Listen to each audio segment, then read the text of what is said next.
Hello, everybody, and welcome to episode 2 of Cold Blooded After Dark. I'm your host, Travis from Python Susie, and not with me tonight is Raphael, aka Doc from Boyd's R Us. What is up with Doc? I know people have been asking that. What's going on with him? How's he doing? Well, here's the deal. So, Doc has gone on a special mission to UK to save a 5-legged hedgehog from certain death. And unfortunately, he can't be with us tonight. Things aren't going as well as he had expected them to go during this mission. So we don't know if we're going to see him again. We hope we do. And if he does come back, we'll tackle the 5 pillars of breeding success or business success, as he put it, the next episode. But until then, we've got an intermediary. We've got somebody that can come in, kind of pitch hit, do some things that nobody else dare do. And I think you guys know who he is. He's got no balls. Well, he does have balls, but we're not talking about him tonight. So we've got Zach. No balls. That's right. You know him from Husbandry Pro, Reptile Ads, Par Parts Pristine Pythons. Is that your other business? Yeah, Par Parts Pristine Pythons. That's the breeding business. That's the breeding business. Yep. As you guys can see, he's one of our sponsors, and he's a co-host. Zach, thanks for showing up and filling in for Doc. How's it going? Pretty good. How are you doing tonight? Oh, it's Tuesday. Made 75 cents on the dollar today at work. And now I'm here doing the Python things, doing a podcast, which I never ever thought I would be doing in my life. So, yeah, things are good. Well, the reason we're not talking about ball pythons today is because if you make 75 cents on the dollar in ball pythons, you're doing good. So we're going to talk about other stuff that, maybe we can make 100 cents on the dollar. That's right. So speaking of other things, let's just get right into it. What else do you have in your collection? Besides, what are you drinking there? Lazzaroni Amaretto. I was told it's supposed to be like one of the good original Amarettos. I was doing a sample swig to see if my daughter watered it down. It tasted fine, so we'll pour a glass. All right. What else? I know you're into carpets. We'll talk about those. What else do you have in your collection that people might not know too much about? Oh, I have to immediately mention my new pickup because just this weekend I picked up my first green tree python. And I'm super excited about that. Got a nice female. She's a captive bred from a wild-caught Biak to a wild-caught Menakawari. I'm probably messing up those names. But she's already 2 years old. And, dude, she is like a puppy dog sweet. That's what got me into the green trees is I've been doing all this research for a long time. But recently, my buddy Jason Amos and Justin from Ozark Mountain Morse, they've kind of tunneled down on the green tree side. And me and Amos hang out a lot. And so I've been hanging out with him and looking at all these green trees and they're all nice. That's why I never got them before because I'm like, oh, they're mean and they bite you. Yeah, they're pretty. I don't want something I can't play with. That's what I always heard. You can't pick them up. They're just to look at because they'll bite the crap out of you. Yeah. It's apparently they're just talking about imports because I've only seen a couple that are kind of nippy that aren't imports, the imports are almost always that I've seen have been, horrible. And you definitely don't want to get bit by those things, but once I started seeing all these nice captive bred collections with these, what do they call them? The fancy ones. I couldn't tell you. The only thing I know about green tree pythons is that they're green and arboreal. They're pretty. Designer, yeah, the designer ones.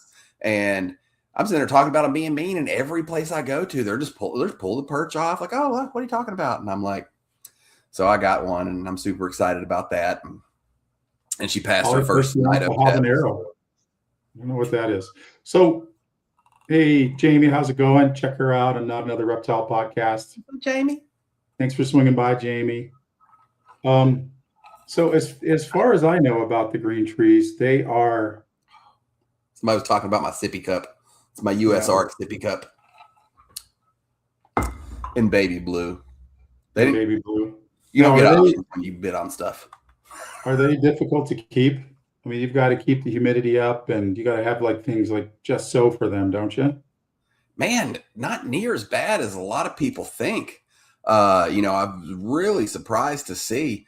I have people, I've got good friends who are keeping them in the same rooms with ball pythons, and the ball pythons are getting stuck sheds still, and the green trees are coming out perfect sheds. Like most of them seem to actually tolerate a little bit lower humidity than the ball pythons. Oh, They don't seem to, so they're not that bad. Like they're fragile. You do have to worry about, their spines and messing their tails up and stuff. And that's, one of the reasons, even overcoming a lot of the old wives' tale when I got into them, it's why they probably would still never be a, beginner species. right. You can't really just snatch them off. You got to coax them off their perch or gently get them off of it so you don't mess up their tails when you do it. But the humidity is not that bad. It's around 70, around 65 to 70. They seem to shed like perfectly good from everyone I've talked to. And the people I see who are spraying them 2 or 3 times a week. It's not 2 or 3 times a day. It's not constant spikes. That's how you get them sick, actually. Yeah. A lot of old wild shell stuff, it was missed everything twice a day. It's like, no. Most people just keep them on puppy pads because, they're 100% arboreal and they do not go on the ground pretty much at all. So, there's no necessary need for substrate. I still like it. I've been told that they can be sensitive to certain types of substrate, and like I've been told you can't do bioactives with them from people who've done them. They say that, like certain mold spores and stuff like that can make them puff up. So that's one that I was surprised. I had never heard that before when I was looking into them. And then I started getting with people and I got one and I started talking to a couple people. They're like, no bios. I was like, oh, I just automatically assumed they'd be perfect for a bio. And it's like, no, freaking you got to worry about certain mold spores and stuff that we have here that they don't have in their natural environment or something. Like, I don't know. Yeah. I'm probably messing some of that up. But still, that sounds difficult to me. Sounds like a difficult thing. Dude, I went to Bill's house. I've been to Bill's house a couple times, and you go in there, and they're just in the room in their enclosures. Like probably 4x2 enclosures. On their perches, and there's just 2 perches, a water bowl, puppy pad. He sprays them a couple times a week. The ambient humidity's in there maybe 60%. Easy peasy. Like I've seen some nightmares with getting them started and stuff with like liver and stuff, other stuff like that to get them started and having problems with dealing with babies. But all the problems I saw were mostly with, people were running into all kinds of problems with wild caught stuff. If you're buying good quality animals that are well established and stuff, I haven't seen too much of that, of the problems. So what are your plans for the green tree? Going to pick up a nice green for her, or what are you going to do? I still don't know. Like, I know she was a yellow Neo. I've got some friends who have some nicer males and stuff. I might do a split clutch and end up sending her over to somebody to breed her with a male that was a red Neo, because that works kind of like the yellow is albino recessive. You need but it's different. I don't know. It's weird. They get mad at you if you try to say it. That's what it is. That's not what it is, they say. But you can get basically like a super red, but from all my understandings, the super reds are really just a hetless yellow, which would make them like an albino recessive. I don't know. And someone knows in the comments probably already, and they're probably hating on me right now for messing this up. But it kind of works like that for our layman terms, if you don't understand and how some of the other species that shan't be named tonight work. So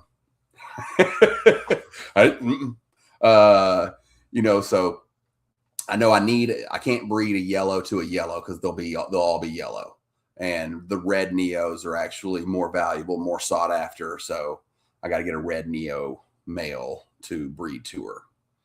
And how old are they when they go through their, what is it, the autogenic change or whatever it's called, where they develop their adult coloration?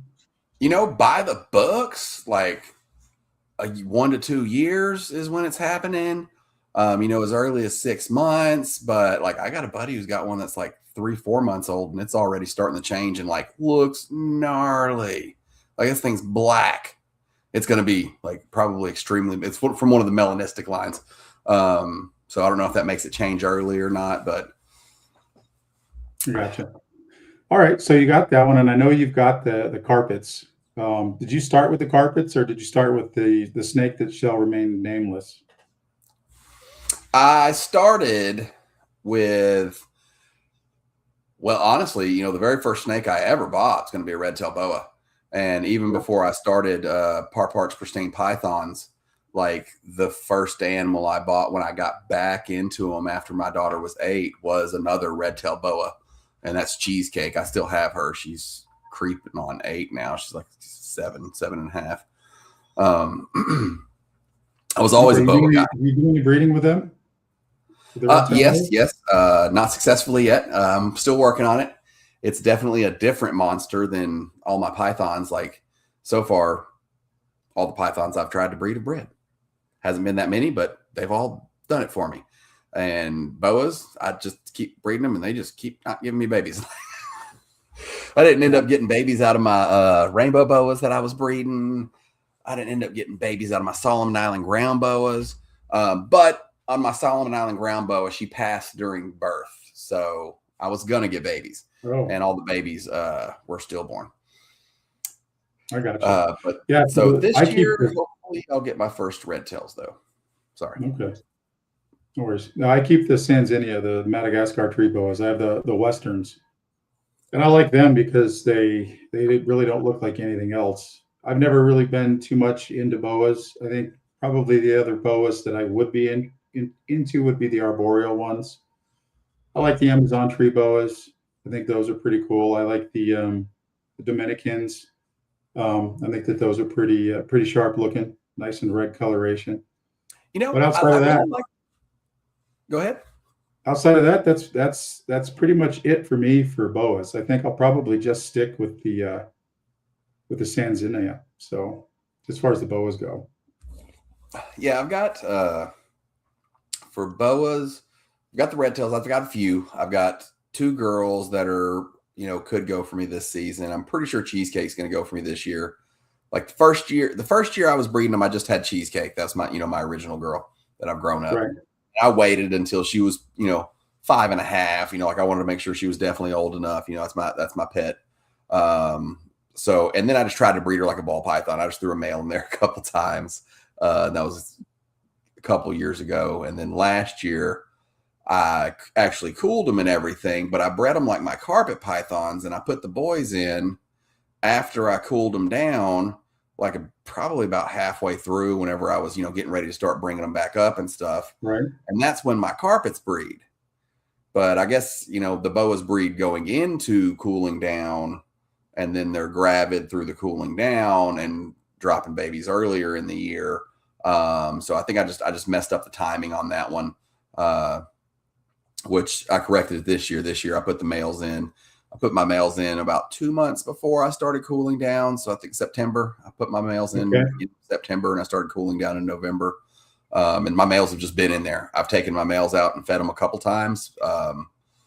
Nobody's been fed since November, December, and January. Yeah, November was the last. Yeah, so I was going to ask you is how long are you leaving the males in there with the females? I'm leaving them in. I'm just leaving them in there. They're doing what they want to do. You 1-to-1 breed your boas anyways, and they're not eating. They're through their chill cycle.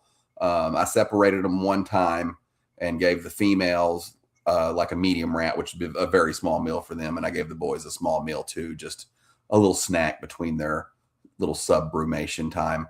But that's it. And then I just left them in there. So my girl Cheesecake has declined food the past, I pulled her out the last couple of weeks. I was looking at her. She was looking thick and I was like, she wasn't even up at the glass on feeding day. So I tried to offer her one. And when I gave the other ones a medium and she wouldn't even take the medium. And then she wouldn't, I tried to give her one last week too. And she just didn't even move. And I'm like, she's never refused food in her life. And she's Chungaloris looking right now. And I keep my boas thin. So I'm like, hopefully she gives me a nice healthy litter. That should be my first boa litter there. Nice. Nice. So you got the boas. Carpets. How are the carpets doing? Carpets are good, man. I got my first good clutches last year. I got four clutches, three good clutches. One of them ended up pretty much slugging out. I mean, she gave me two decent eggs, but they went bad about 3/4 of the way through. But she was also my first carpet python, and she was a wild caught IJ. And so no telling how old she is. I know she's at least like 7 years old. Right. And from everyone else I've talked to, that's kind of common on your wild caught stuff is, if they do breed, they can slug out and stuff. Some people never get them to go. I got her from a guy who had her for, I believe, 3 years, and he had just bought her as a pet, as a wild caught. And he said that she was sub-adult when he got her. So that's, but you never know. Sometimes they don't eat as good in the wild as what would be a sub-adult. Could be 2 years old, or it could be 6 months old. Just depends on whether it was a good year or a bad year in the wild. So now, as far as carpets go, you've got like 29 different subspecies or localities or whatever it's called, right? Not near that many, but that is number two. That's the second highest amount of species that I have for sure. I've got 1, 2, 3, 4, 5, 6. I've got six. Yeah, I've got 6 carpet girls breeding this season. I had 4 last season. I've got 6 that are ready. 6 that are ready this season. Right. I've got a 7th one that could be ready, but I'd rather just let her have another year. I don't really like to breed them too young. But then I've got a couple more that'll be ready next year, and I've got definitely multiple species. I've got mostly jungles and bredli are my 2 big focuses there. I do like the bredli, actually. I didn't get the whole reclassification into a different species thing whenever I first started messing with them. I'm like, man, this is just a red carpet python. You're tripping. And, and then I bought some and I owned them, and I'm like, man, these are just chill carpet pythons. And then, got a little too humid, stayed a little extra damp in there. They start getting blisters and stuff. And I'm like, oh, they can't handle the humidity. They're a little different. They like that dryness. I mean, you definitely tell they've got like a much more keeled scale. They don't like that humidity. They're tolerant of pretty humid environments, but if you keep them damp, they'll get blisters and stuff. And then I produced them, and man, it was so apparent, so much night and day. It's like 2 different animals that you started. My bredlis, 100% of them ate the first meal. Well, one of them killed it and dropped it in its water bowl, but he ate it the next time. Like 25, 26 of them all took their very first meal, frozen thawed, off tongs, perfect.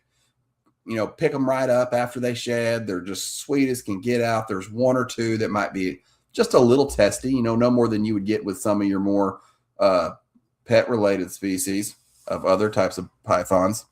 And so just night and day handling experience for the babies and stuff, because previously I had just handled older brettles or brettles that were, my first brettle I bought, I want to say was already 1.5 years.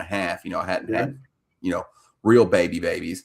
And my experience with the carpets would have been, like a lot of the older ones that I had gotten were already kind of chill, or I didn't buy them. I don't deal with the dickhead ones.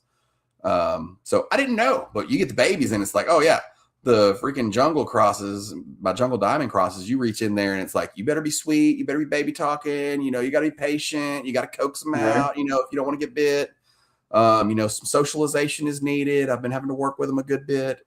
And that's with me breeding the sweet ones. And my babies are like hands down sweet in comparison to some of the clutch I started last season for a friend. I had a friend let me, get some babies fresh from him and start them. And he walked me through it. He's one of my mentors. And so I got to experience that, and dude, it's his were just all kinds of bitey. Mine are okay once you get them out. So I have been able to see a difference in breeding nicer, sweeter, more docile parents to docile parents. Does appear to produce more docile babies. So just playing with stuff like that and basically doing my jungles. Pure IJs. My pure IJ is the one that slugged out, but hopefully they'll go for me this year. I just do a little bit of those, but I do like them. I would do them more, but nobody wants to pay for them. Like they're really pretty. Like once you start getting in, it's because we can still get them.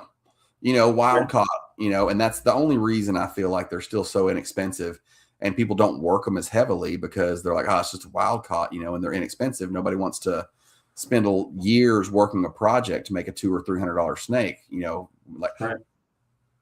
and which is crazy because like just some of the line bred like F3, once you get like F2, even F3 are just beautiful animals with rich colors, and like very few people are working them. So, and they're pretty much the smallest readily available ones. So, and they're fairly docile. So like I want to start working more with those. Right.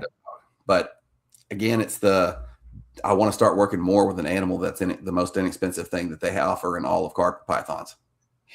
Yeah, so the bredli aren't too dissimilar from the Angolans that I keep as far as temperature and humidity requirements. Their Angolans are kind of semi-arid, live in, I think, same exact type of area.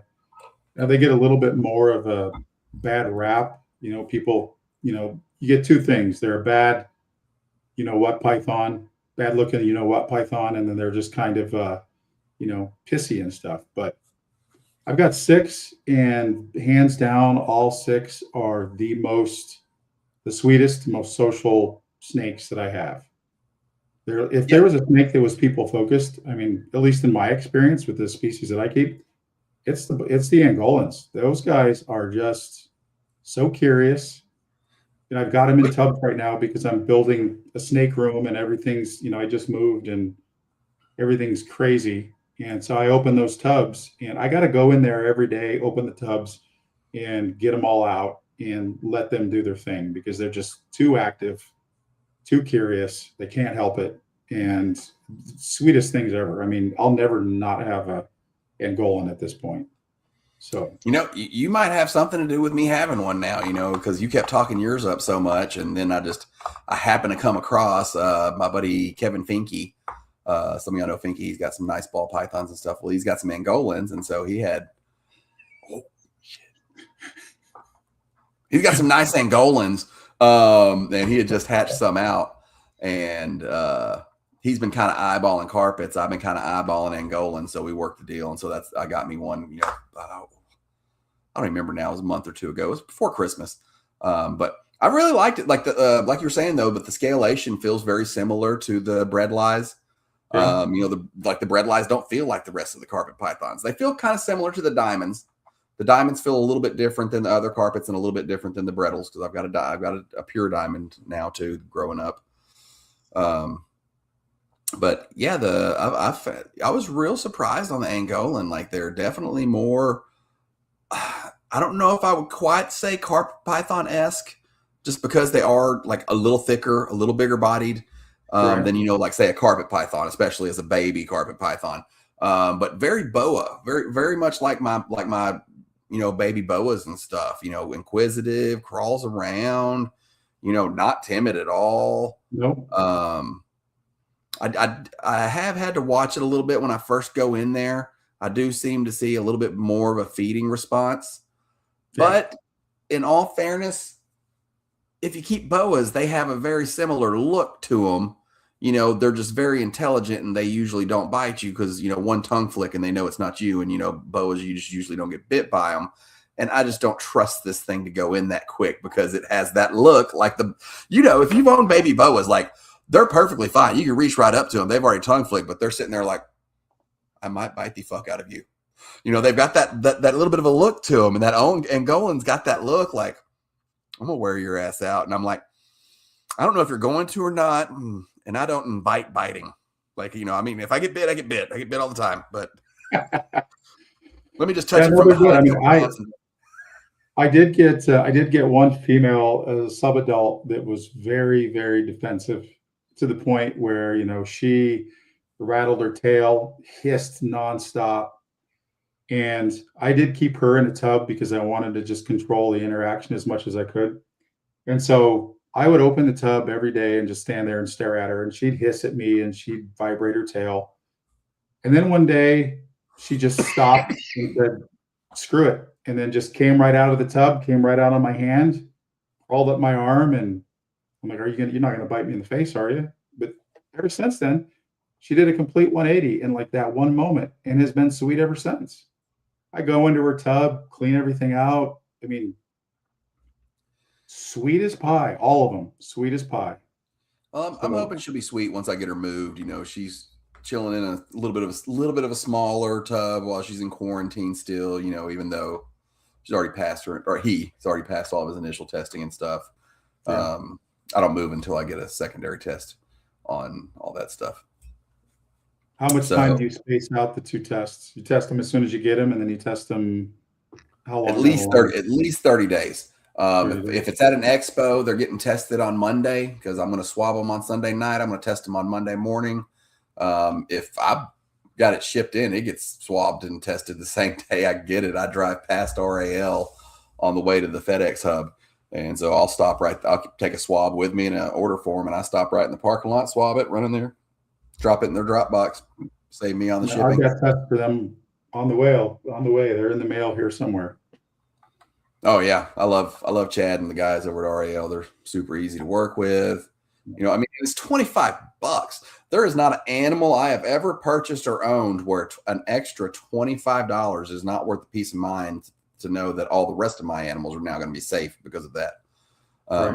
And then I do it a second time just because, they could have got contaminated at the point. You got to wait. And then I do random testing too, like especially on my Morelia, all my carpet pythons and stuff. And this green tree will get tested several times just because They're more prone. Nobody wants to say it's more pronounced in the hobby. Like I've tried to get REL to put the numbers together and he won't do it. He's like, I'm not doing it. And he's like, you're not getting that out of me. But I can tell you that I've bought well over, 200, 300, 400 ball pythons. I don't even remember. And I've tested them all. And I've tested every single other snake I've gotten to. I have never once, you missed. Both of y'all missed.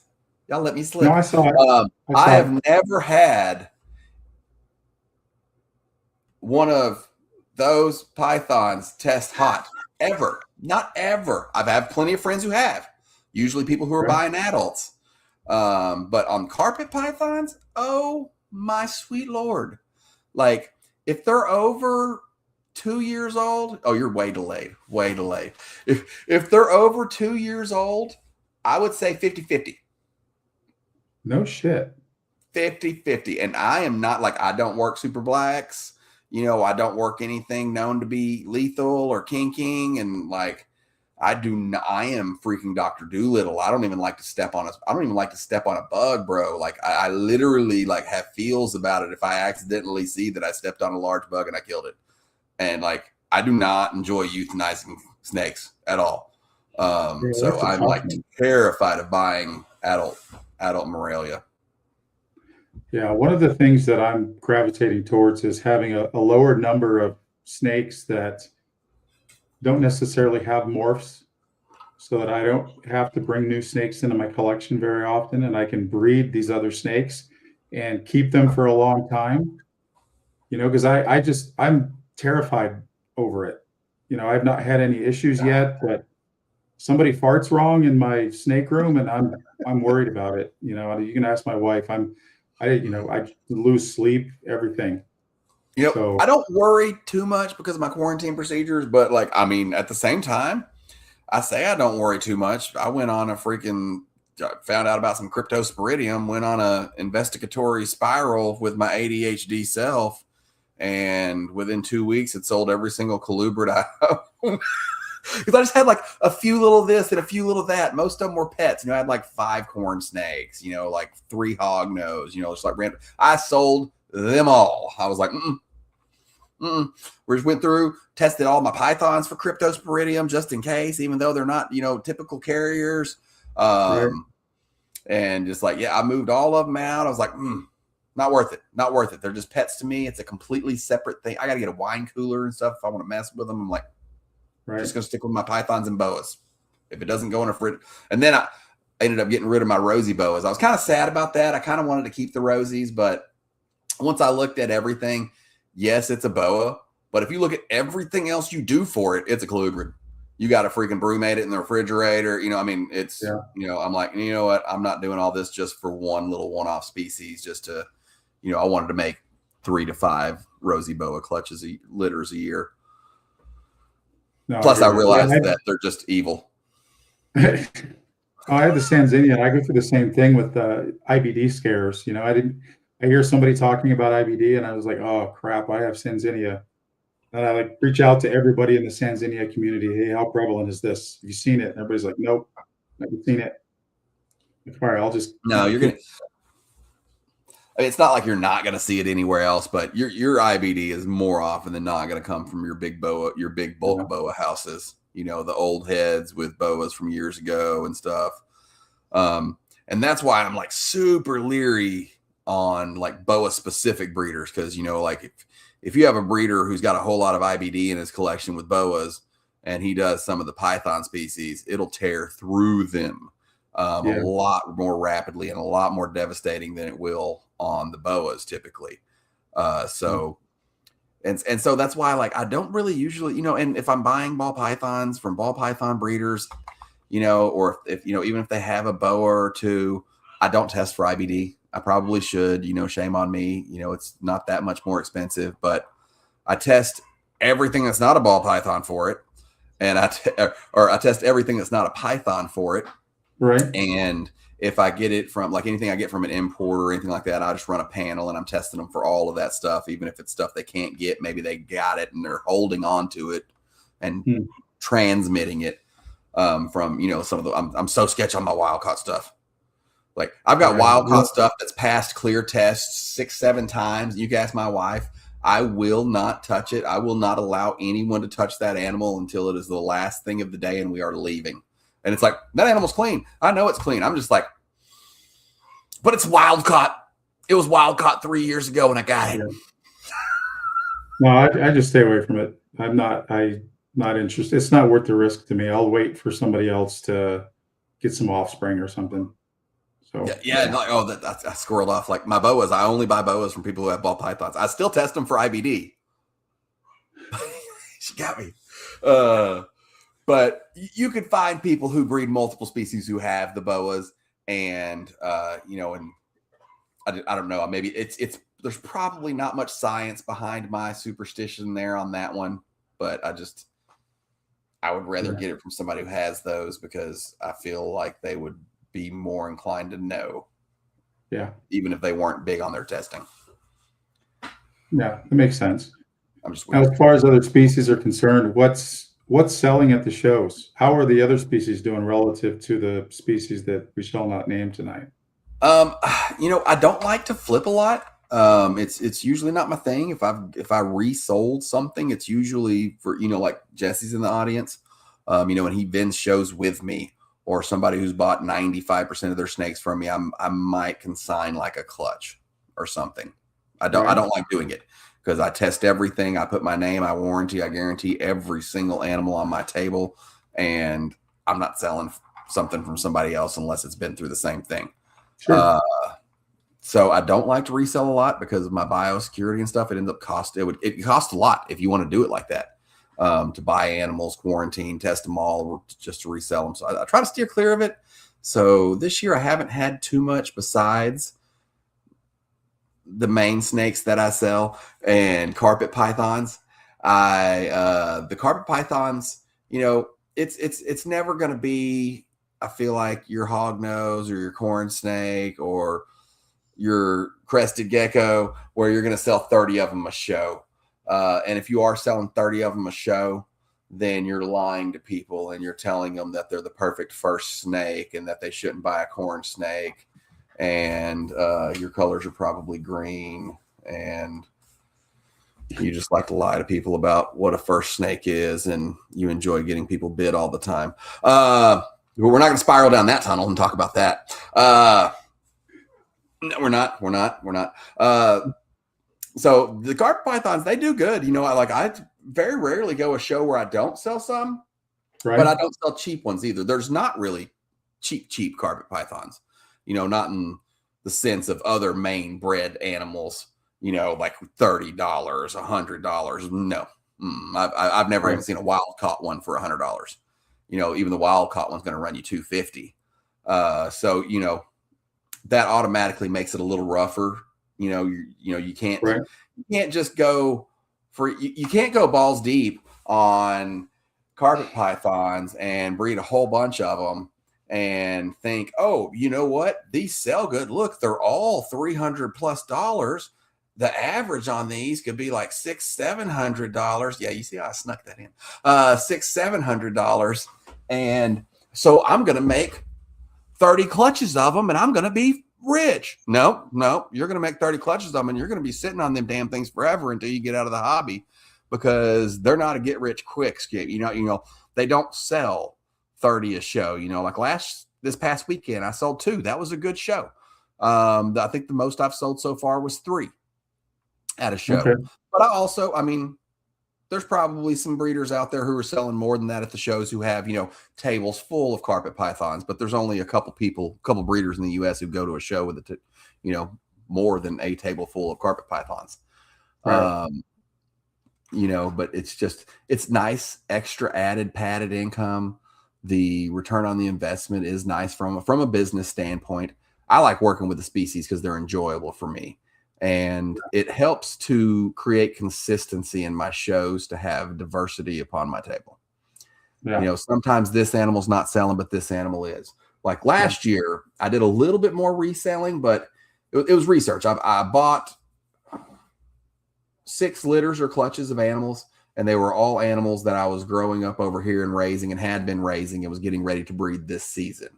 And so I went out and I spoke with people who were training me or mentoring me, and I was able to get everybody. I was able to find somebody reputable to either let me start fresh, wet, or after a first meal and get some good real life experience. So I knew what I was getting into for the season coming up, and I had a little bit more experience. If it's something I really wanted to do, and pair 3 or 4 litters or clutches of these, let me see if one sells. So last year I had, up into middle of last year before I started running out of stuff, the rainbow boas seemed to do fairly decent. That was one that, I might go a show or 2 without selling any, but there was a couple shows where I sold 5 or 6.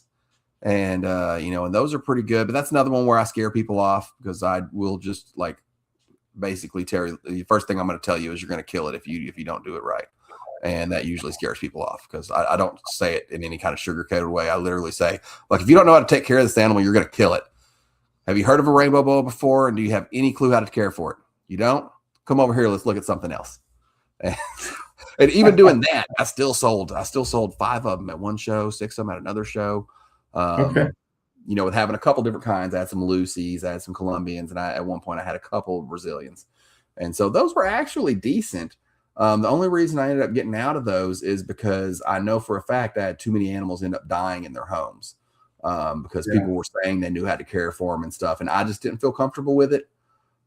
Just knowing that person lost their animal. Oh, that person lost their animal. It's like I sold 18 and to know that 4 or 5 of them for sure lost their animal. That's too much. I don't feel like it's easy enough for me to be selling them in the pet industry, and I don't feel warm and fuzzy about it. So at the end of the day, I want to feel warm and fuzzy about, other people can sell them and it's fine. You're going to lose some animals. I lost one while I was raising them up on just one of the babies. I took it to a show 2 weeks in a row and that was too much for it. It stressed it, died.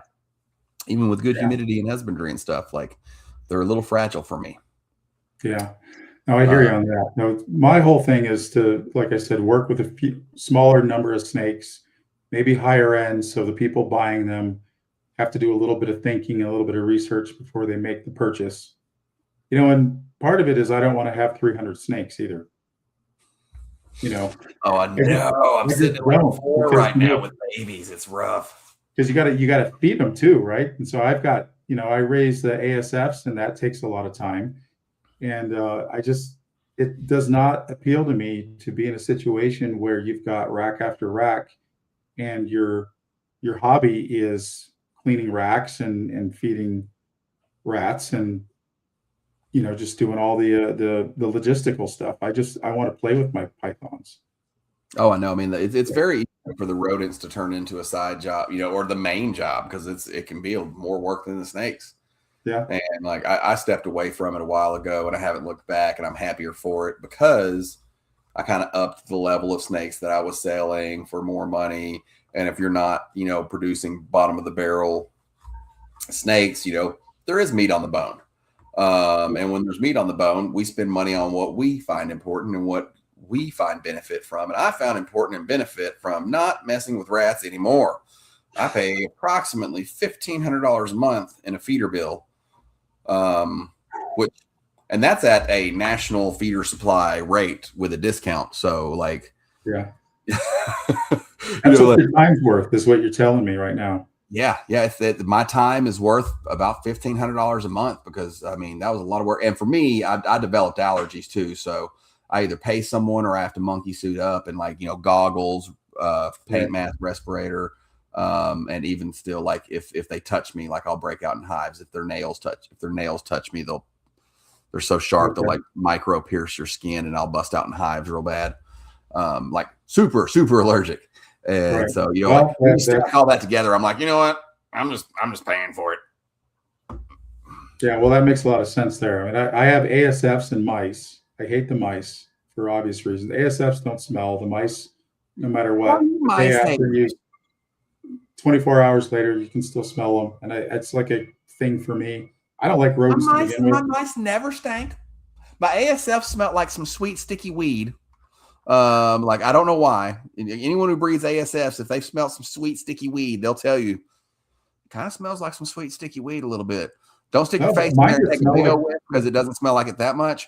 But mine just smell like pine shavings. But the mice, you clean them out and the next day you can smell it again. And it's like, damn, I hate these mice. What are you running on your car, man? My mice never stank. Like my rats smelled, man. Like I noticed. I did my mice in the house. You couldn't even tell that I had animals in the house.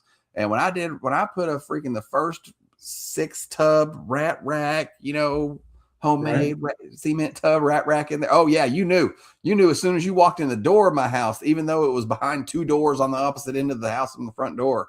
And I'm like, yeah, no, garage, you're out of here. Yeah. No, I've got one snake that will only eat live mice, and that's the original reason why I bought them. But now it turns out they're pretty handy for feeding hatchlings of certain species of pythons. So, yeah, I keep them around. When I was doing my own. What's that? I did them when I was doing my own. The snakes grow really well on them and stuff. I didn't do the babies on them though. Actually, I did ASFs for all the holdbacks.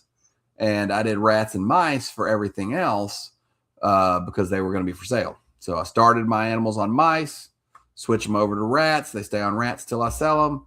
Right. And then I still had colubrids back then. And so I did the mice for all my colubrids. I gotcha. Yeah, I go back and forth between the live and the frozen thawed, just the 2 things. So I don't have to have as many colonies of the live.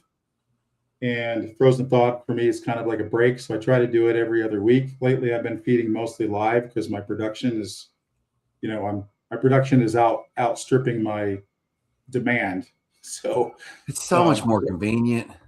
Yeah, it is. But I want if I'm going to sell to pet owners too, they've got to be able to eat both. So that's why. So I do my for sale snakes predominantly on frozen thawed.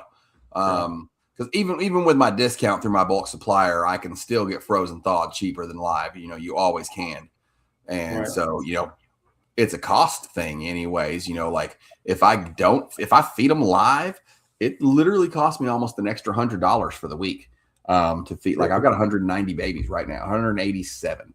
And so, it costs me a good chunk more to feed them live. And so like, I definitely have to pay for that convenience if I want to feed them live.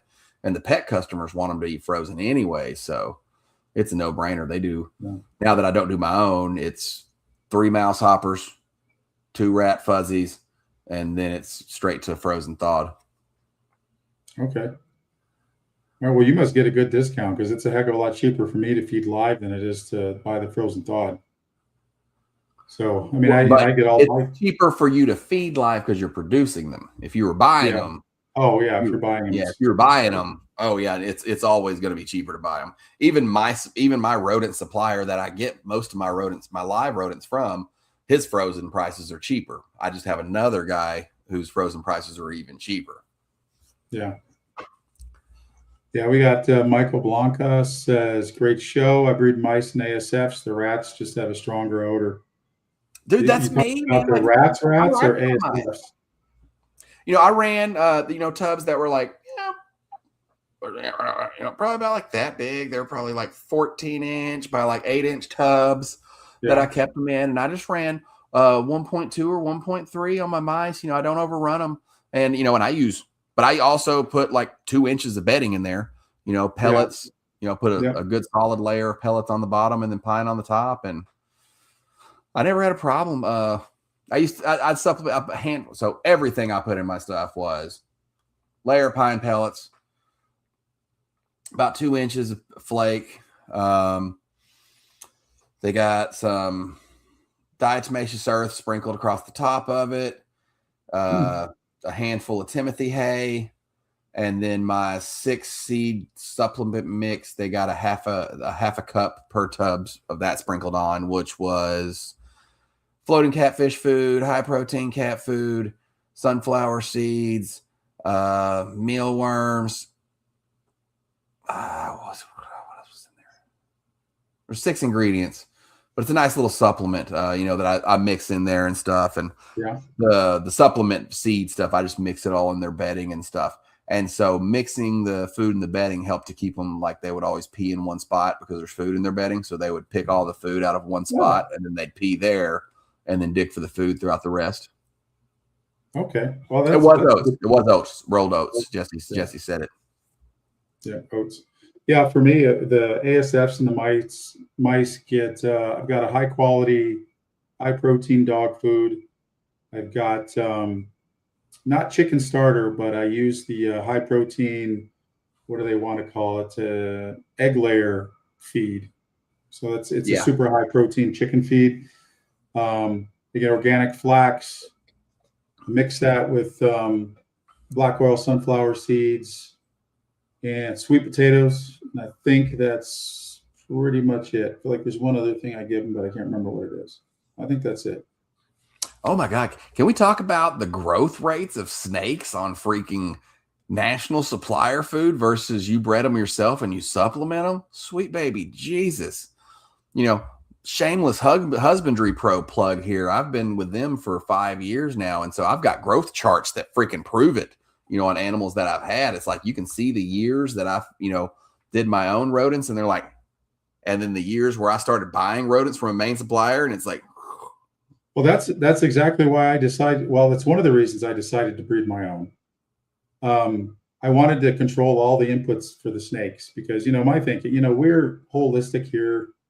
At home, we try to eat right and try to eat organic and, avoid all the crap. And, my wife's like, if you're feeding your snakes GMO stuff or you're feeding your rats GMO stuff, that's what the snakes get. I mean, is that going to mess their clutches up? Is it going to make them less healthy? And I was like, well, I mean, it makes sense that it would.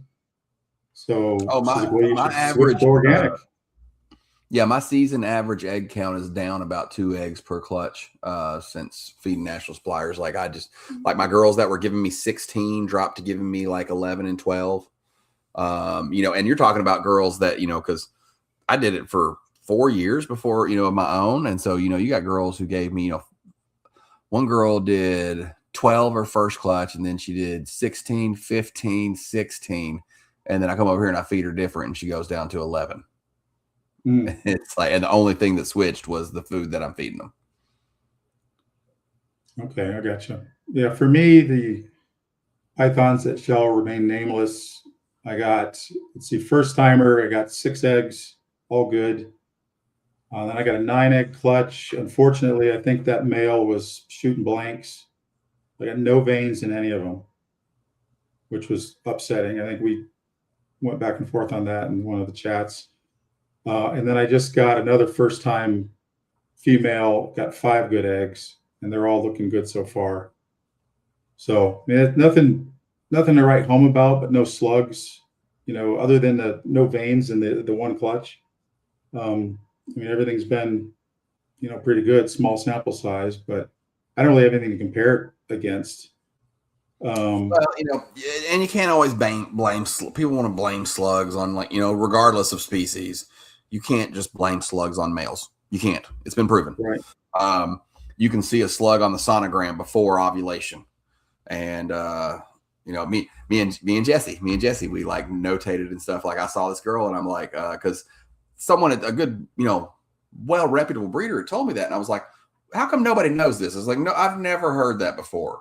That there's slugs before ovulation, because I didn't know that. Before ovulation, because ovulation is where sperm is mixed, and Right. so if slugs happen before ovulation, then it's females, not males.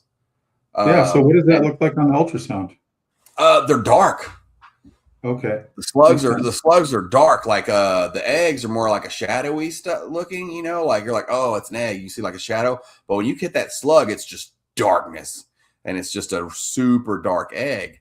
And I've been told that now. And then I've heard another breeder say it, who's, a 12, 15 year plus breeder. And so, like, me and Jesse were sonogramming last season, and I was like, Jesse, let's write this down. And so we made notes on it and stuff. And I'm like, I see slugs in here. I was like, I count them. I was like, this is an entire slug clutch. And sure enough, she dropped them. I saw slugs. And then there was another one where I'm like, man, I was like, she's got a couple slugs in there, I think. And I put a note on her file.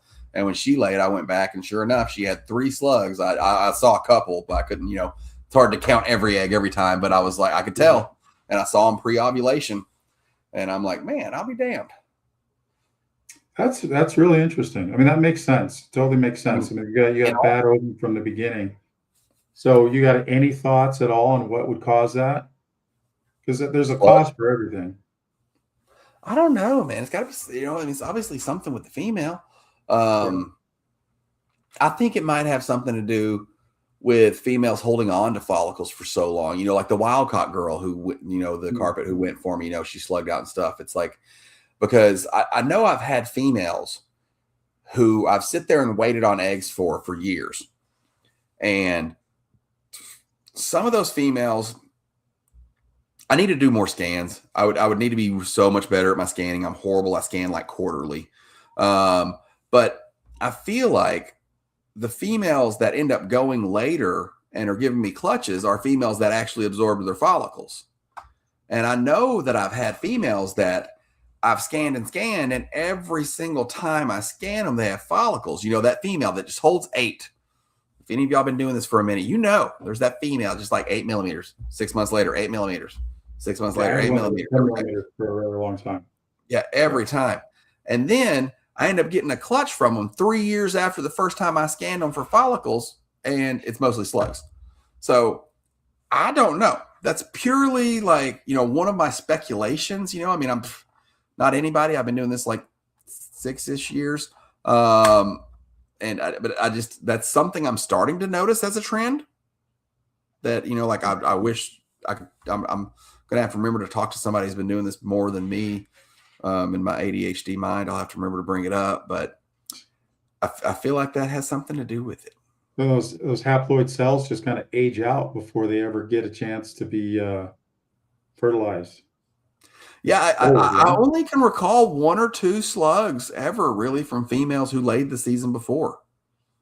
And then it's like, maybe that's one slug is a follicle that didn't go all the way, and she held it from last season.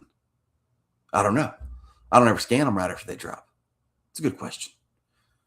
Deep thoughts with Travis and Zach. We might have just uncovered something here. Who knows? Who knows? So as far as I know the market always comes up outside of the typical species. Where do you exactly? Besides that, where do you see?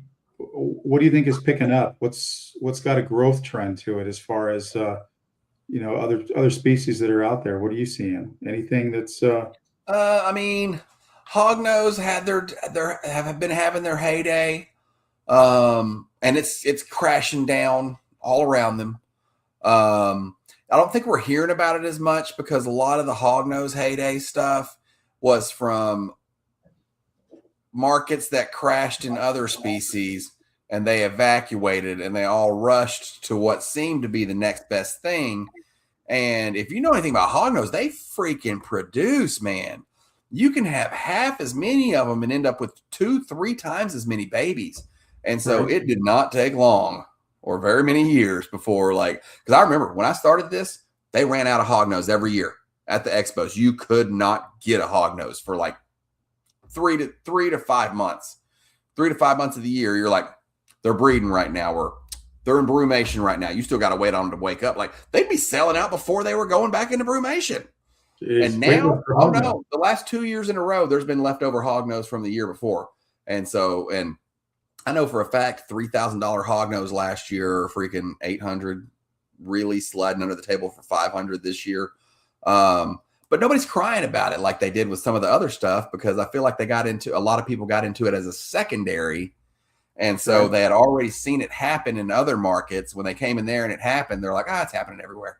Like, I know I've got some friends who were like that, like wouldn't take a dime off their other snakes, didn't want to, bitched and moaned. I got to recover my money. I got to recuperate I paid so much for that. There's no way I'm going to sell this for that. I won't do it. I refuse. And then they go get in hognose, and I bought a $3,000 hognose. I'll sell it.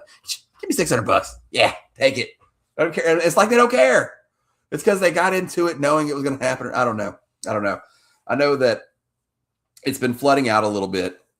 There's still some people trying to push it, but I've already seen a little bit of an evacuation, from some people who see the writing on the wall.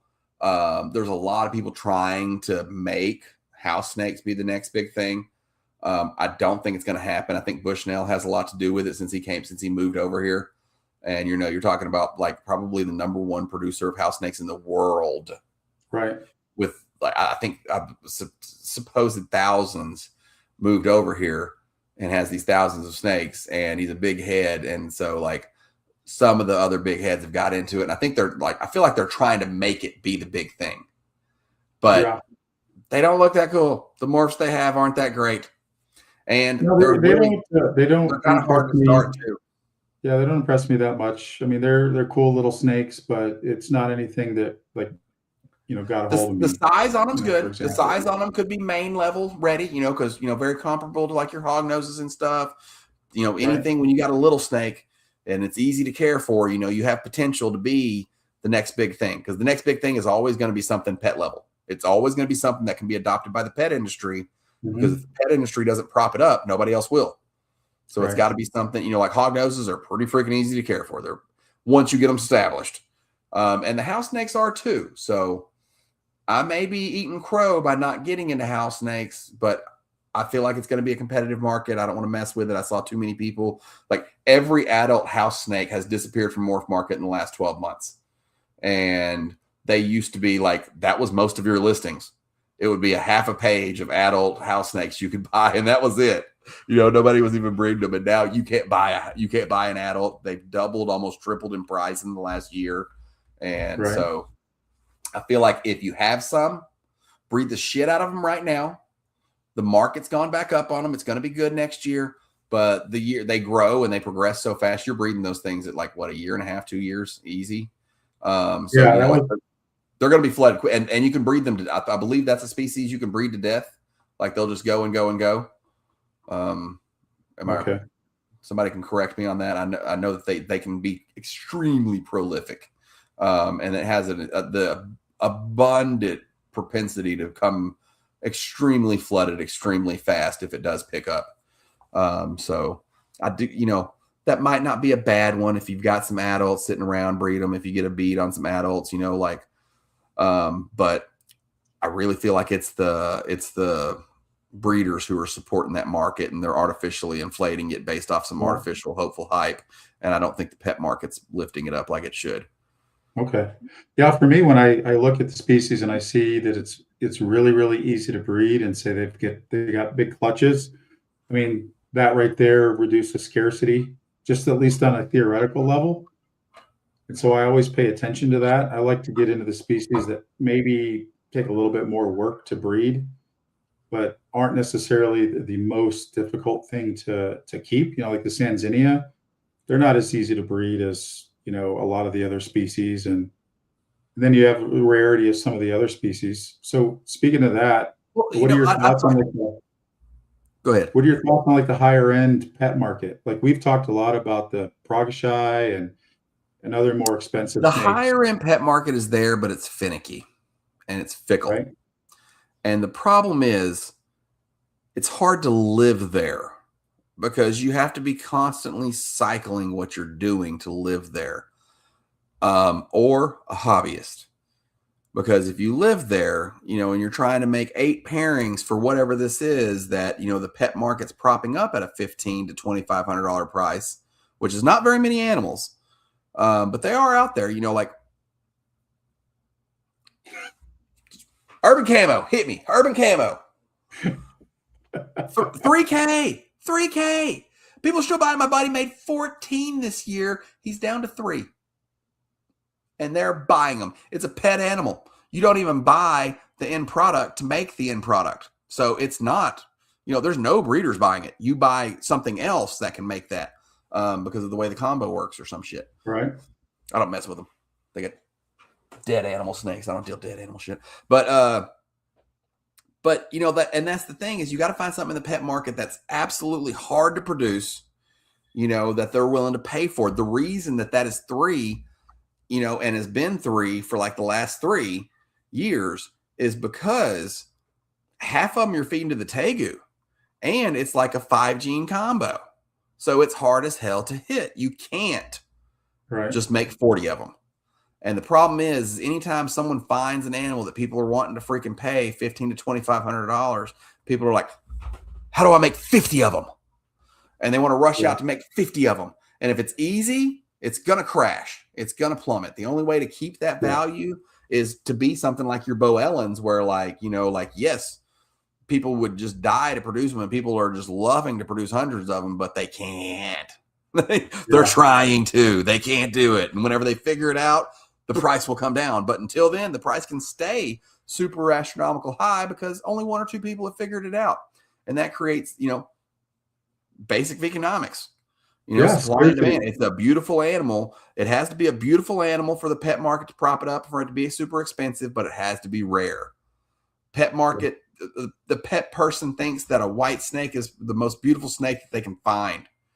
And the problem is white snakes of almost any species are easy to produce and their value plummets like crazy. The genetic I was talking about, super fires, they were 3 or not super fire. Whatever they call them in hog noses. I'm talking about hog nose. It's ivory hog nose. I don't think it's called ivory. What are they called? The white ones. Was it Super Honda or something or whatever?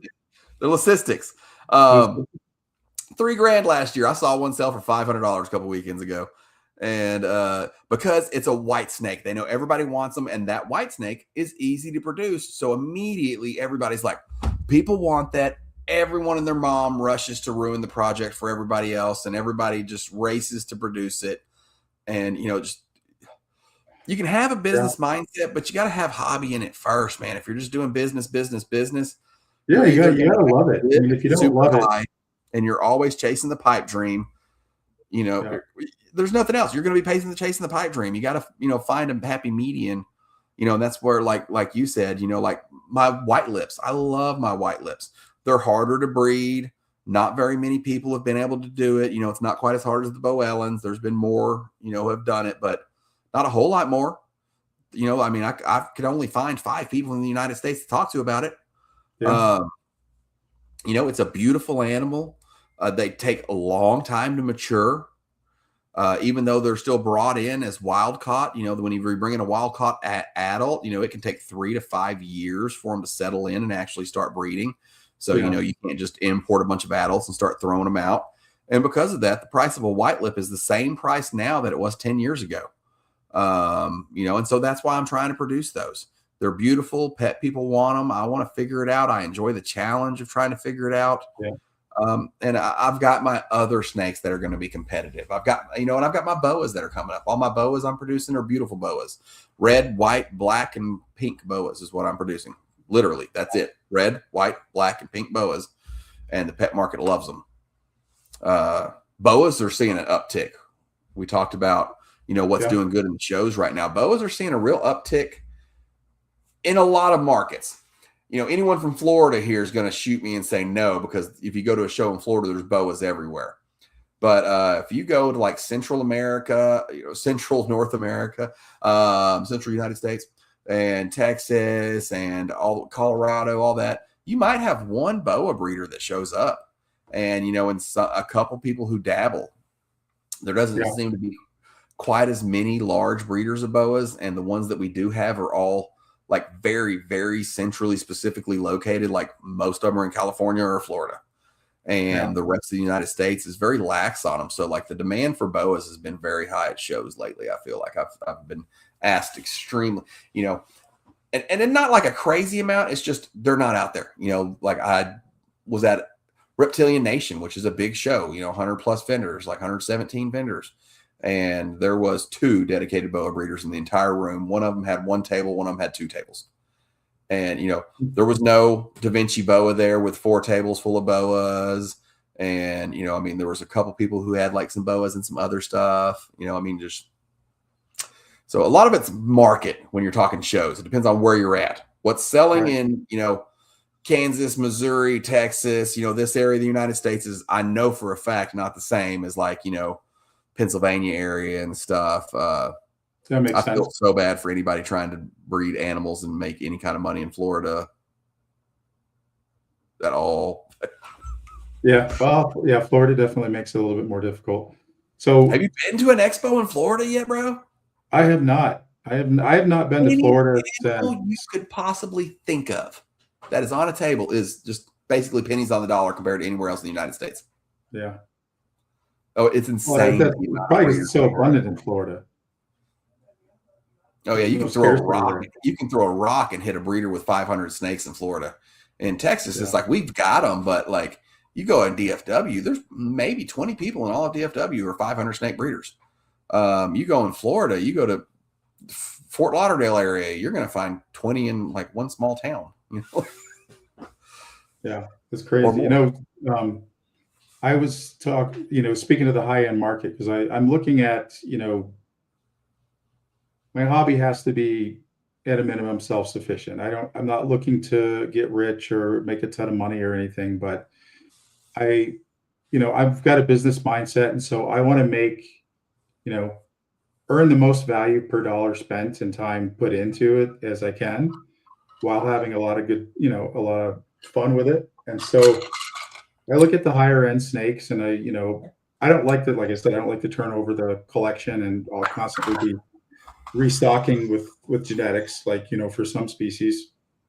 I was talking with Garrett Hartle today from Reach Out Reptiles on the Carampus, and that super dwarf locality is between $500 and $7,500. He did 3 clutches this year, and he's got a waiting list of people. Now, not all those people are going to buy them, right? I mean, some people put their names on the list to just have it on there and don't follow through. But I mean, that in and of itself, but that's because you're going to grow this thing up. It's going to take that female 5 to 6 years, 7 years to be ready to go. By the time that you produce those, Garrett's going to have produced several clutches of these things at 30 to 50 eggs per. So like, if you're not poised on something like a retic to be selling something right now that's in the thousands next year already, you already got it growing up, it's too late to buy it. If it's under $5,000, it's too late to buy it when it's a retic, because there's enough people in the retic market that everyone I've seen who's gotten in it and grown stuff up has been, whenever, by the time you grow it up, a $3,500 snake is $350 because of how long they take to grow up and how extremely prolific they are. They're easy to breed as some other species that shan't be named. And, they just take up more room, and well, they should have a larger enclosure, but you can stuff that thing in a freaking drawer and it'll still breed and just have a mashed up looking face. And like, oh, people see dollar signs, 40 babies, $35. And then they start growing it up 5 years later, $350 by the time I go to sell it. And it's just, I got a spot for reticulated pythons in my heart, man. And I like them. I like them a lot, but I feel like they are overproduced. I see too many and too small of enclosures. And if you've got a 16-foot retic at your house and an 8-foot enclosure, I'm absolutely talking to you. You're a piece of shit. Yeah, no, I definitely agree with that. For me, I've always loved the reticulated pythons, and I don't know why I didn't start there, but for whatever reason I didn't. And so, I want to add them to my collection, but I've got a small Asian wife, and so they're genetically predispositioned to being scared of retics. I don't know if you knew that, but so I'm too meal sized. Yeah, exactly. Yeah, you better get a super dwarf. Yeah, so I'm definitely looking at the locality specific super dwarfs. I think that I love the retics, and I think the super dwarfs are where it's at. And if I get into the localities, then I can breed the locality. It's kind of the same thing with the dwarf Burmese pythons. Nobody works with them. If I can, for most people to own them, I'm with Snakes and Tanks right there. I mean, like zoos and stuff, and I don't think that, I am not one for regulation. I feel like I should be able to own a fucking Bradley tank and drive it down the road and have the ammunition to fire that son of a bitch if I feel right, because I'm a God-given American. So I don't feel like people's rights to own it should be taken away. But at the same time, I'm torn because I don't feel like, not even half, 80% of the fucking people who own reticulated pythons, I'm talking to you, if you're out there, I don't feel like you should own it. You don't have the room for it. What are you going to do with it? If you're doing it just to make money. I get it. You got some of the bigger breeders producing the cutting edge stuff. They got them in a little bit, some smaller enclosures and stuff. But if you're buying a reticulated python for a pet and you do not plan on dedicating some sort of freaking half of a bedroom to it, yeah, you have no business buying a mainland reticulated python. I've wanted to mess with them in the past, but even still, it's like, only super dwarf. And the problem I've had, and the reason I haven't been able to bite the bullet on that, is because it's so inconsistent. You can I've seen 80+% super dwarfs, 13, 14, 15 feet. Just because the way their super dwarf percentages pass, the percentage passes by the scales, but the way it actually passes, you can have an 8-foot animal in the same clutch as a 16-foot animal. And it doesn't matter. It doesn't matter which animal was small, which animal was big. Any amount of mainland in there can affect that. And the feeding schedule on it can greatly affect that. And then I'm skeptical on it also because I know that half the people breeding super dwarf stuff are starving their stuff to try to keep it small. So there's, a fine line between Jay's Prehistoric Pets, where he's trying to feed this thing a goat so he can make some YouTube likes and get it as fat as he possibly can so he gets a clutch of 1,000. And the guy with the super dwarf that's the size of my carpet python because he feeds it once every 6 weeks and it's only 6 months old, and he's like, I got to keep it small. That's why I'm so weird on them, and that's why I'm such a huge fan, of the dwarf Burmese. Everything I've seen about them is just consistent, man. I have every single dwarf Burmese that anyone has claimed to be a pure dwarf Burmese has been the same size. Yep. They're all right in the same size. And I've only seen a handful of the 50s, but all the 50s seem to come out around the same size too. Well, I'll let you know. I've got two 50s, 250% dwarfs and 2 pures. So we'll see what happens. And then, my guy that is breeding the Pragashy, the pures, he'll sell me the whole clutch. So. Oh no, that was for Snakes and Tanks. That was not for you. He's not selling you the whole clutch. Oh yeah, he's going to sell me the whole clutch. He'd say the whole clutch -1. That's okay. We're tripping. Oh no, make love, not war. Because if you're buying all of them, you're getting a deal. So you don't need all those males. I'll let you buy them all, and then you let me get my male on the deal. And we could work a deal. We could work a deal. But I gotta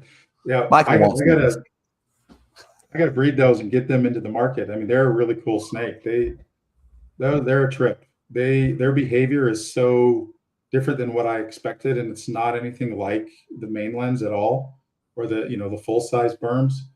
They are so active and inquisitive. I know I talked up the Angolans, but these guys act like they're on crack, and they're not. not a defensive or an aggressive snake. They're just very, a lot of people are kind of unnerved by them because they're very jittery and very, darty, I guess is a good word. But not aggressive. I mean, they move fast. They're fast. They're extremely fast snakes. Travis, you were a Marine, right? Yeah. And you didn't say shit. I was just sitting there reading comments. Jesse caught me on the Bradley tank. You just let me go. Yeah, it's a fighting vehicle. Yeah. Well, Jesse's over here. Point of order, sir. What's that? Said Jesse's over here like point of order, sir. Yeah, that's right. It's a fighting vehicle. Carries troops in it. It's got what it's got in there. But yeah, that's why I want to kind of start messing. That's the reason I wanted to start messing with the retics was to try to breed them smaller and smaller and smaller. But I haven't seen anybody do it consistently enough, or the results to be consistent enough for me to want to mess with it. And and even if I feel like it could be done, but I don't feel like it's anybody's. I mean, I can't say it's nobody's. Somebody's working on it. But the big guys, it's not their focus. Their focus is not to make these things smaller. Their focus is to get morphs into it and then try to get it smaller. And because they're trying to get the morphs into it first, they're taking it to the big, and then you got to sit there and get it back small. And you got to do, man, it's going to take generations of selective breeding to consistently get the ones with mainland blood in them back down to a consistent small size. And, Snakes and tanks. Is there another chat? I don't know. Not that I know of. Is there? I don't know. What chat? No, I like localities. I like sticking with the pure localities. I think that's where it's at. You don't have to worry about percentages of this or that or the other thing, or chase the genes to make it look different than what it is. I mean, it's purity. See, but don't even mention purity, Travis. Like, neither one of us can talk purity. Like, I don't know. I'm so weird on this. Like, I make pure animals that are beyond reproach pure, but I only do it to offset the mutts that I'm making. Make no mistake about it. I care that there's pure animals for people to have out there in the future, and that's the only reason I make them, is because I can't rely on the fact that other people are doing it, specifically in my carpet pythons. Like there's people, like there's only a handful of people who care about, like it's a smaller amount on that kind of stuff. So I make pure stuff to offset the mutts, but it's like I care about the morphs too. I'm mutting it up, and that's why so that's what I looked at for potential. Like, you're mutting up your retics, you're not getting consistent results. The mutton up on the Burmese seems to be much more consistent. So, like, I'm not above, mutting up some Burmese and, throwing out some teacup Burms if we can get them. As you know, I mean, we both love the hybrids if you want to go, extremes, but at the same time, I like the pures as well. And so I look at it as just different types of projects. Oh yeah. Like my boas, I've got some crosses and stuff, like, trying to, because, for example, all of your good albinos, your Call and your Sharp are all Colombian. They're the bigger ones. Well, people want the smaller boas, like Snakes and Takes was talking about, the smaller species, the smaller locales and stuff of the boas. All they have is T positive albino. And like, I'm a T positive guy. I'm an team ultra male. I love orange. T positive boas are not freaking orange. They're brown. It's not my thing. And a lot of other people are the same way. They want that pink. They want that yellow. They want that regular albino. And so you have to get it out of the big blood, and if you want them small, you got to start crossing them into the centrals and then trying to get your central percentage up and stuff. So, and I'm about some of that stuff too, but at the same time, nothing prettier than a nice pastel colored up, freckled out, nice pure Hog Island. Doesn't need any extra morph added to it. Just looks beautiful how it is. So I like that stuff too. I don't have any pure boas just because it seems like everyone and their mom has mudded them up, and there's a good plethora of people out there who are purists who are already doing the work on it. And honestly, I'm just trying to make it sound better because I'm only breeding boas that are pretty boas that are pet people love, and that's what I care about, is making pretty ones. On the boas, black boas, white boas, red boas, pink boas. There you go. We get one for everybody. Yeah, those of you in the chat, if you think there's other chats, I think it's because we're streaming on 4 channels. So I don't know if StreamYard's pulling the chats in from all the other channels and putting them into one or what. But What other channels are we streaming on besides Cold Blooded? well, we got Cold Blooded, we got Rafi's channel, we got mine, and we got Holly's channel, Texoma Exotics, looks like. So we got 4 YouTube channels that we're streaming on, half a person per channel. So Wait, we got 5 people watching. You each have a YouTube channel, and then Cold Blooded has its own YouTube channel? That's right. That's right. What do you do on your own YouTube channel? I don't do anything yet. I have 2 podcasts on my YouTube channel right now. This is the second one. This is the second one. The second episode. I'm the same way. I'd never say I have a YouTube channel because like I have one, only because I set one up so I could comment as Parpart's Pristine Pythons. But like, I ain't never posted a video one, nothing. I never even went through and finished setting it up. Yeah, well, I mean, we wanted people to have choices, kind of like Morph Market and Reptileads, or what is it called? Oh, Reptile Ads. How's that going anyway? Being that you're a sponsor, let's do a plug for Reptile Ads. Reptile Ads, the fastest growing reptile online marketplace in the world. And what's so unique about it? Why do I care? You care because you like making money. You care because you like to put your snakes in front of as many people as possible. You care because if people are buying snakes on this site and people are buying snakes on that site, but it's different people on each site, why would you not want to advertise on both sites? That's why you care. You care because it's free right now and it doesn't cost you any money to make money.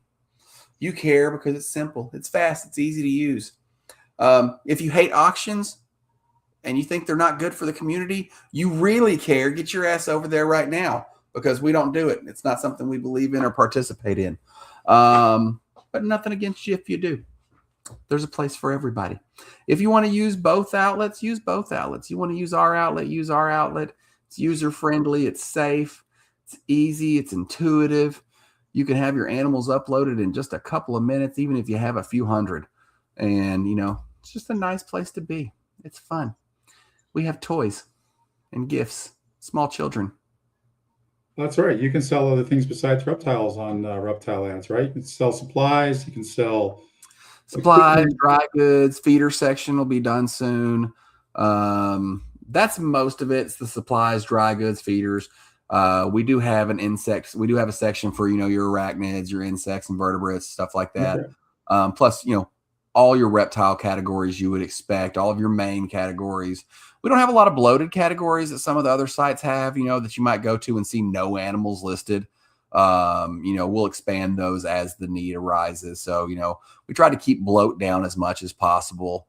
We don't need to have a specific category for the Indonesian African king, mantra, snake, python, colubrid, and when none available in the world. So we try to keep it simpler, easier to use, not a lot of bloated stuff, less extra this and that that's not related to selling a snake. And that allowed us to, really keep our costs super cheap. It's free right now, but when it does start costing, it'll be super cheap comparable to anywhere else. All right. Well, hey, I look forward to it. And dark mode. I love dark mode too. It's easy on the eyes. Like it is a default is dark mode. I think you can surf in the middle of the night when you've got some insomnia and you won't wake up your wife or your husband. You can turn it on light mode. You can turn it on light mode, Nikki. It's okay. We'll allow it. I thought Nikki was the only one. Like Nikki, I was like, Nikki was making me some videos, and I was like, Nikki, why are all these videos in light mode? Is that my website? She's like, oh, I use light mode. I was like, people use light mode, but then I saw somebody else doing it the other day, and I was like, "Oh, maybe I'm the weirdo." No, you turn the intensity down on the phone, and you go in dark mode, and you can surf till 3 a.m. That's right. Great. That's right. And also got to thank Holly from Texoma Exotics, our other sponsor. She's helping us out a lot backstage and doing a lot of the logistical stuff. So much appreciated for that. And I think I want you to go check out Holly's reptile ad store and see if she has any fall pythons for sale. Oh, you said it. She turned in for the evening, but Oh, she wasn't even here for me talking shit. All right.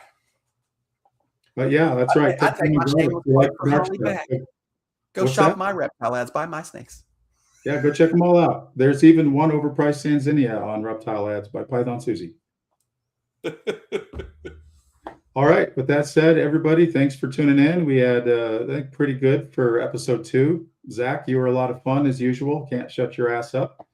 So, with that said, thanks everybody. We're going to close down episode 2. Take care, everybody.